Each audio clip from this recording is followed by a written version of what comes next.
AI animation. At this point, it's hard to ignore that they try to save costs by having some aspects done by AI softwares, but it just doesn't feel natural anymore. It gives the anime a feeling of being soft with no edges that keep you on toes, and it's a big excuse to leave out details that would take longer. To prove you wrong, go watch an AI animated show and compare it with the latest JJK. Another week, another Jujutsu Kaisen episode, with the latest one being Season 3, Episode 4, Perfect Preparation, that got a 9.8 rating on the IMDB. Which, like I said in last week's episode, it should just give you a general opinion on what people think about this episode. Of course, not everyone's gonna think this is a 10 out of 10, but as we can clearly see, there's a lot of 10s, but there's also a bunch of 1s, and then today's video, we're checking over some of the 1s like we did in last week's episode. Starting off with our first one over here.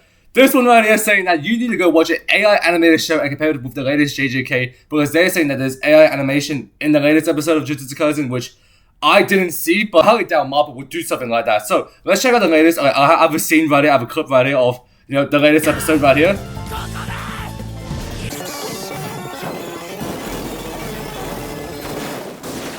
To me, that looks beautiful. That looks fantastic. I don't see any AI being used in this scene. Maybe there was, I highly doubt there actually is AI, right? But let's say, hypothetically, if there was, it might be another scene. So if there was, AI being used, let me know in the comments below which scene it was, because I highly doubt it. And let's go check out a AI animated show right here. This is anime girls swooning over Squidward. Let's have a look.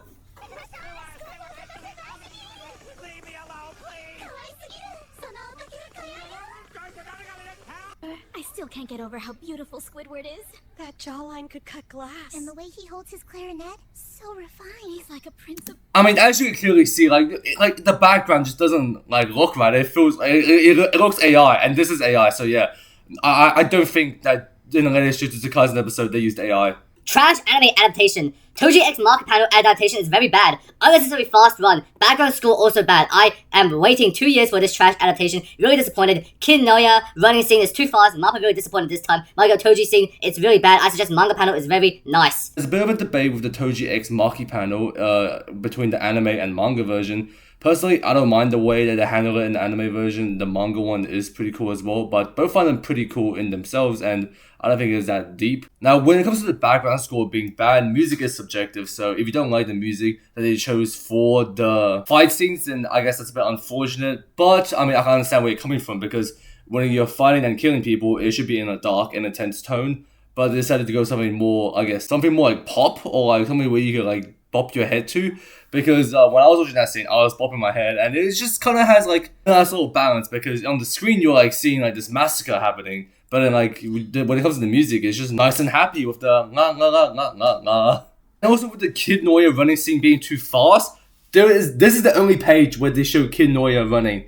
Only one page, and you think that was too fast? Well, sure. I mean, if you thought it was too fast, then that's a bit unfortunate. But when it comes to the Toji scene being adapted pretty bad, because they made it a bit more cinematic, because it was blurred out, I think they only made it that way to make it more cinematic. And also, when you think of a memory in the past, you don't really see everything clearly. You're not gonna remember the memory 100%, okay? So that's why I think they did the blurred scene. And also, we still at least got one shot of Toji looking clean.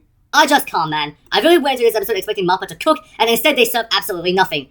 All the hype for what? The pacing was trash, the big moments had zero impact, and scenes that were supposed to go hard felt lifeless. This wasn't even mid, it was just disappointing. For a studio like Mappa, this felt lazy as hell. Massive fumble, too many cutoffs for the main fight. Just a wannabe deep anime. Okay, to start off with this review, let's go over the pacing was trash. Now, I do think that there can be some fair complaints of, this episode, they had to extend it by 5 minutes because they wanted to, get the entire Maki vs. Zen clan out of the way straight, in this one episode only, which I can understand why, you might think the pacing is trash. But I do think, with some of the pacings, compared to the manga, that Kuroko unit versus Maki was only, 8 pages long in the in the manga, but in anime it was about 3 minutes long, so that was pretty surprising to me. But I can totally understand if you think the pacing was bad, because it was just everything was condensed in this one episode.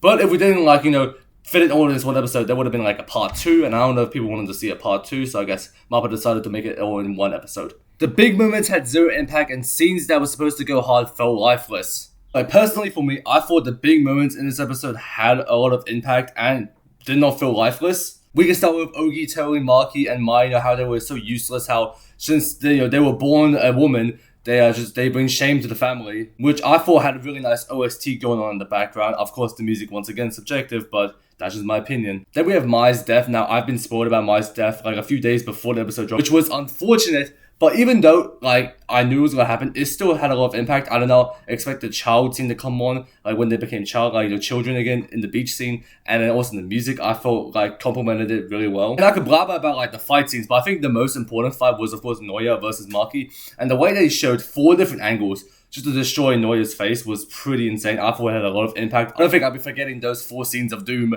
anytime soon. Now, once again, before the big moments had zero impact and they felt lifeless, to be honest, like, that's fair enough, But I do think there was a lot of life put into those specific scenes, especially the OST. I don't know, I really enjoyed the OST. And one final thing, for a studio like Mappa, this felt lazy as hell. Honestly, I'm just gonna say Mappa is one of those, like, studios that, that, like, are fucking overworked, okay? So, this is not lazy, okay? This was not lazy as hell. We have to appreciate our animators, okay? They're working on Hell's Paradise and Jujutsu Kaisen right now. They are cooking us, like, 5-star meals every single week. I love it. Shout out to the animators. How can they fail so epically? The Kurikuri unit scene art style was very bad, along with the scenes including Toji. They completely ignore the side-by-side panel on the original content, and the new version fails to show resemblance and Toji's aura as good. Also, in the manga, Naoya was much stronger. Jinshi's scene was very idiotic too, because he just stood there while Ranta was literally dying to keep Maki still. Overall, even the second episode was better than this one. At least they made a whole explanation watchable and understandable. Okay, so the Kurikuri unit scene art style was very bad. I guess that's just personal preference. Maybe they didn't like the black and white feature, which I guess is fair, but I thought it was pretty cool. They completely ignored the side-by-side panel on the original content, which, it is adaptation, it is not going to be, some manga panels are not true to its original form, especially with Naoya's hair flick, which was not included in the manga, but they added it anyway to make him more cocky character, which was really cool. But I think what they wanted to show in the anime version was Toji's, shadow was, all over, Maki, right? Showing that there's resemblance between the two now, in terms of power and aura, I guess. Okay, this thing about the Jinchi scene was very idiotic too, because he just stood there while Ranta was legit trying to keep Maki still. At first, I thought it was really dumb of Jinchi, like, why is he doing that? But I have seen some explanations that this guy knew what was happening, because Ranta was saying, the only reason why the Zenin clan still alive is because Toji didn't massacre it himself. So he's starting to realize, since they're now the same thing, and now Maki is kind of like Toji is massacring the clan, he knows that he's fucked, so he's just gonna walk to his death and be like, yep, I'm gonna accept my fate right now. And just goes with one final punch of, just to show that he has pride left and still wants to fight for the clan, but he knows he's fucked. So overrated. The episode, if it was fun of C, but it isn't a masterpiece. The animation carries so much, and it is not even a good written episode. It's so mid compared to the last one. It's just only fight. It doesn't have good plot. I have too much glaze. Maki is a good character, but this cap isn't that good. It's a nice chapter, but it is not something I like to see again, and not even consider it a peak episode. Okay, so I only want to talk about this thing right here. So mid compared to the last one. I think they're only mentioning this because the last episode did really bad in terms of the ratings, because a lot of JJK fans were not happy that it was just a long, boring episode of just dialogue, which I can understand, but just saying how, this episode was mid compared to the last one, I don't think that's correct at all. Great episode! Jujutsu Kaisen is good at messing with your expectations, and episode 4 hits harder than I thought it would. I generally didn't expect things to go that brutal. To be honest, Mai's death felt heavy, even though we don't see much of her character in the story. It actually meant something for Maki. You can feel that her transformation is not a generic power-up. Naoya mockingly asks Maki, do you have a heart? Perfectly encapsulates her loss. My main issue, though, is Naoya. It feels too soon for him to be gone. He had that kind of presence that would make me think he'd be around longer, and I was actually interested in seeing where his character would go. It reminded me a lot of Junpei from Season 1, someone who grabs your attention just enough, and then the show pulls the rug out from under you. I get that JJK likes being ruthless, but at some point it starts to feel less shocking and more like a wasted potential. I just want to say that I don't think you should give it a 1-star just because of Naoya's death. I understand, right?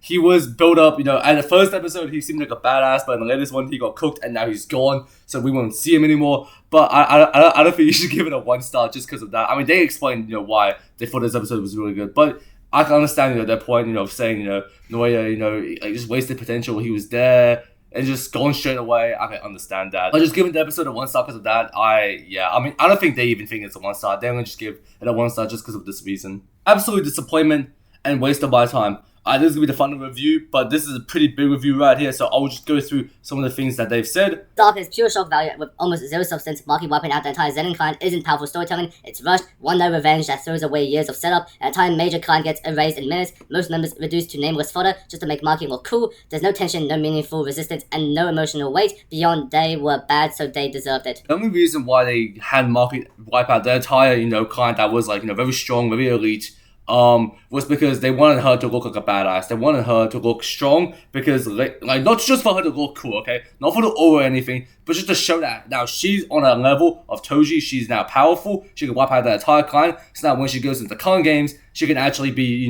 more useful than she was before. She can actually help out the others, like, a lot more than beforehand. There's no tension. I feel like there was tension there at the start when her dad was, still, alive and, had Mai, just like on the ground, and then Maki was like, what the hell? Why are you down here? But there was definitely an emotional way. Like, we've seen Maki, even like in Zero Season 1, she always talked about how she's going to get revenge on the clan. And now she did, and now, it was finally, after all these years, we finally get to see it, which I think was pretty emotional. But I think Mai's death was definitely the most emotional to me. And as I said earlier, when they went inside the kid form, I thought that was pretty wholesome. The Zenin clan's corruption is handled in the laziest way possible. Everyone is written as cartoonishly evil, so the massacre just feels justified without any nuance. Maki's sudden power spike is barely earned, and the story skips straight past consequences, politics, or fallout that should be massively affect the Jujutsu Kaisen world. So when it comes to the consequences, politics, or fallout, I actually do agree with that. I think they don't show enough of that, which I guess, to be honest, I don't think most Jujutsu Kaisen fans will be interested because they just want to see the action.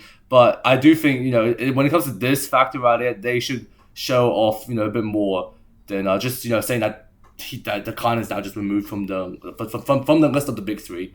Anyways, that's it for today's video. Hopefully you enjoyed it. Now, I didn't get through all the reviews in today's video, so I'll be leaving this page down in the description below. Because some of them was just, repetitive, and there was a lot, so yeah. But I'll be making my predictions video of the next episode, hopefully soon, because I'm just waiting for the preview images to come out. This is last week's, episode 4's preview. I'm just waiting for the next one to come out now. So yeah, hopefully I'll see you in that video, but without further ado, have a wonderful day, stay safe, and I'll see you next time. Bye-bye.